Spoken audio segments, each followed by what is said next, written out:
Hi everyone, I'm Rory Evans. I'm a second year PhD student at the University of Oxford, and this is the work that I've been doing in the planetary experimental group, planetary instruments group, rather.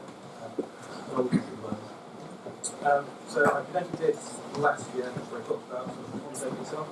I'm going to go back over that concept a bit and then talk about some of the testing that we've just started to conduct in our lab. First, the overview of the instrument itself. So the instrument is both a broadband imager and a radiometer combined instrument. It occupies 4U of a 6U sort of CubeSat, and we envisage this as both a standalone instrument, but also a CubeSat along with 2U of avionics. Okay, thank you. So we envisage this as both a standalone instrument, but also as a CubeSat, if we have the opportunity to fly it on its own. The radiometer itself relies on an uncooled microbolometer and has a color range of 7.5 to 15 microns, giving us lots of choice of filters. In terms of spatial resolution, the nominal objects that we currently have come out to around 150 meters at 800 kilometers. That's based on an Earth-observing sun-synchronous orbit. As I said, we want as many spectral channels as possible. This is allowed from our novel optical design, which I'll talk about in a minute.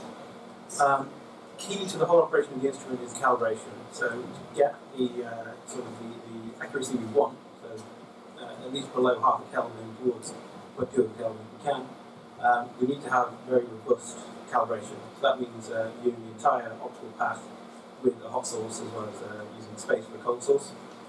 So we have our own onboard traceable calibration source. The instrument itself is developed from a previous radiometer flown by Oxford called the Compact Modular Sounder, which flew on CubeSat in 2012. We take a lot of the same technology and miniaturized it so that it will fit within the CubeSat form factor. So, in terms of interplanetary applications, this is the interplanetary workshop. One of the things I'm studying is the application to asteroids. One of the useful things to look at is the thermophysical environment, so trying to understand the conditions on the surface of the asteroid, both compositionally and in terms of the surface structure, temperature structure, and so on. By making measurements of the surface temperature, we can come up with thermal inertia maps, and that can allow us to investigate surface properties like rock abundance and so on. And that's complemented with spectral characterisation using those filters, so looking at mineral features within the infrared spectrum to try and pick out what is actually on the surface. Supporting this, if we do send it to an asteroid, there should be a lot of flight-proven, off-the-shelf additional instrumentation, things such as visible cameras and LiDAR as well, which will be chosen depending on whatever target that we send the CubeSat to. In terms of goals to look at, the Calcutt and the effects of the change in spin and orbit of an asteroid due to asymmetric thermal emission, this kind of be ideal to go and look at that as studied sort of for the AIM mission, which is why we're part of the DMU temperature distribution. So the instrument itself, the optics of the instrument. We base this, so the detector itself is a microbolometer, as I said, it is uncooled, which is ideal for a CubeSat, it's low power and doesn't take up a large amount of volume. Look at the performance there. Effectively, we expect this will be good enough to compete with already existing radiometers. For some of the filters, we'll have to do averaging of pixels, but that should be straightforward. And because of this, when we put the filters onto the array, we choose to take up the central portion of the array with a broadband image, where you get the clearest image from the optics. And then towards the periphery, we put these filters where we'll do averaging of pixels so you don't have any problems with slight blurriness from the optical design. We want to use reflective optics to maximise the signal, basically just to give us as much freedom, so maximising signal, but also to give us as much freedom as possible in terms of our spectral range. And then, as I said, the intermediate filter points, you can see the layout in the bottom right-hand corner there. So there's 2 points where the beam sort of focuses. The first one is the detector, where at the back, there's also an intermediate point That's where we put our filters. The benefit here is that filters can introduce extra noise and scattering, so we want to position them away from the detector. And it also allows us to make larger filters because we can have a magnification onto the detector itself. And because those filters are larger, they're easy to integrate, and we can build them. We can fit more of them into that same space. And as I said, the optics gives us 150 meter resolution.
So, as I said, one of the important parts is the calibration.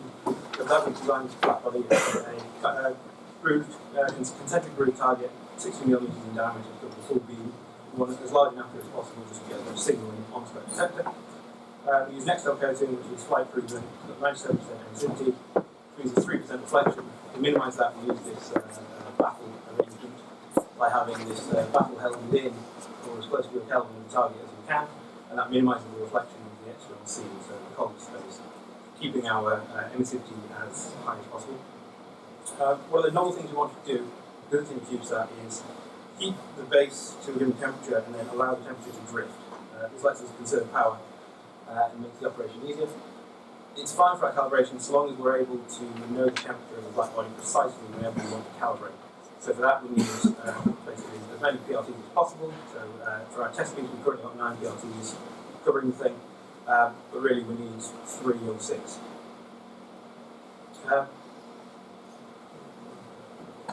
Okay, so the development of CIIR itself, so the way that we're currently trying to get this thing flown, so instead of just jumping straight to sending this to an asteroid, which is quite difficult to find funding for, we want to develop technology also for other applications, so in particular Earth observation, which is why a lot of these figures use Earth observation numbers. This allows us to both target some interest in science, but also act as a technology demonstrator to get this instrument flown. And this is all based off the back of a study that we did in 2015 that highlighted some of the key challenges. And that's what we've been using to go into the current round of tests and to build our sort of prototype engineering model. So this is the engineering model itself. It's, as far as good as we can get it, a representative of the CubeSat that we will eventually fly, minus all of the avionics and control systems. The instrument portion itself, we're reusing mirrors from CMS, which was our previously flown instrument. This gives us quite strong heritage. So the goal of this piece itself is to address some of the concerns that were highlighted by that study that I mentioned in 2015. The 2 key parts of that are addressing the stability of the calibration, whether or not this small black body in this CubeSat will be able to remain constant throughout the lifetime of the CubeSat. And then the other one is whether or not it will be able to achieve a pointing requirement needed for atmospheric observation. So looking at the limit of the atmosphere is quite challenging, getting vertical resolution right. Currently we have this set up and ready to go into our TVAC test. And we did get an image from it, which is good. I had to take a selfie because I think it's a requirement when you make a camera. So going back to that black body calibration, PRT is really important. And for our choice of PRTs, we've got a selection of 3 different PRTs we want to measure to find most reliable. And key to this is the way that they're mounted in the system. So when launching satellites, the vibration environment can change how the PRTs are mounted, and introduce stresses and change the calibration of them. And this can be quite large. So when we do the initial qualification level testing on mounted PRTs, we see a change of up to 1 Kelvin in calibration. The key part though is finding out how we can sort of preload these sensors so that they remain calibrated after that launch. One of the main things is that by doing the acceptance level tests, they settle into a certain calibration, so they stop drifting after an initial amount of vibration. So we're finding out how that vibration affects those sensors and how much to do to actually make sure that they remain calibrated through launch is quite important. That was one of the main challenges in terms of keeping the black body itself as accurate as possible, keeping the temperature sensors that tell us how hot it is as accurate as possible. In terms of this testing, what we're doing is using a CubeSat test, running these sensors through a 4-point calibration to cover all normal sort of calibration curves. And then the second part of this is doing thermal cycling as we would expect on orbit, so simulating a large number of orbits or a year of operations and the temperature changes that we expect within the black body. As I said, because we will be drifting the black body, we need to make sure that that's not going to affect our temperature sensors themselves. In addition to just testing the sensors, we will also have a secondary unit that will test completely as a flight mock-up. So we'll do this after testing the PRTs on their own, just so we can choose the best ones so we have a bit more information before we do the tests. In terms of vibration testing, we're following the NASA General Environmental Standards, verification standards.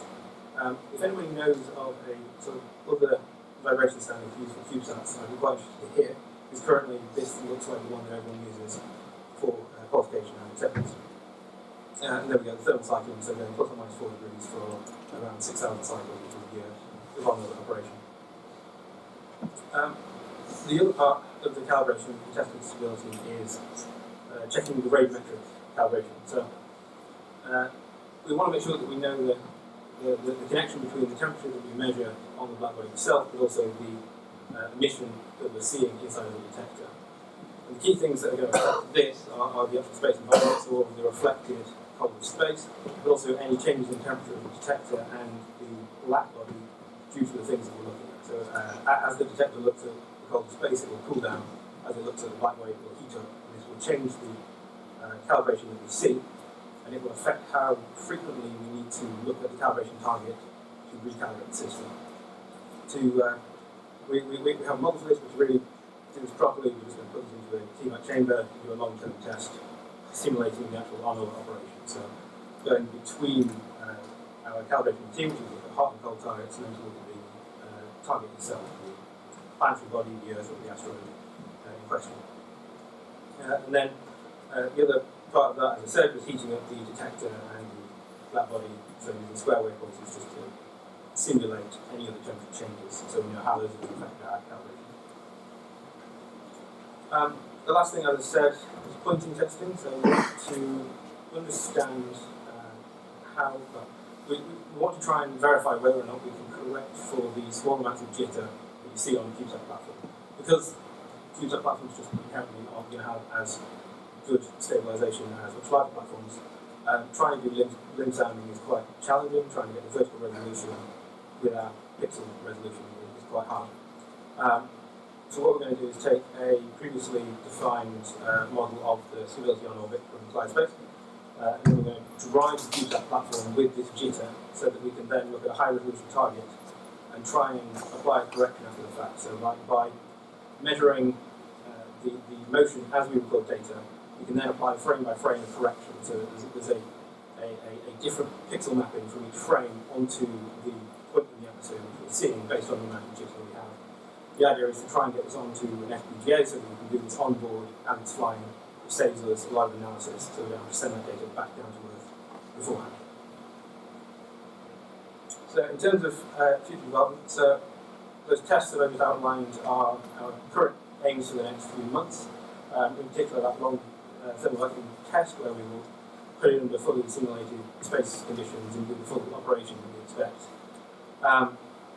From that, hopefully we'll be able to use those results to either iterate on the design, improve the design, and continue to submit it for proposals for Earth observation.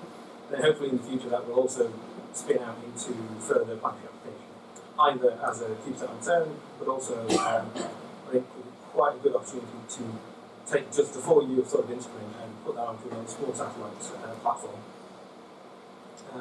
So I have to thank all the partners in our work, and otherwise thank you for listening to the presentation.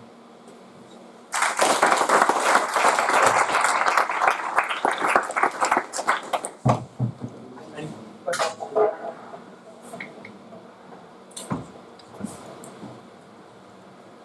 Hi, thanks. Have you tested the sensitivity of the detector to the temperature range?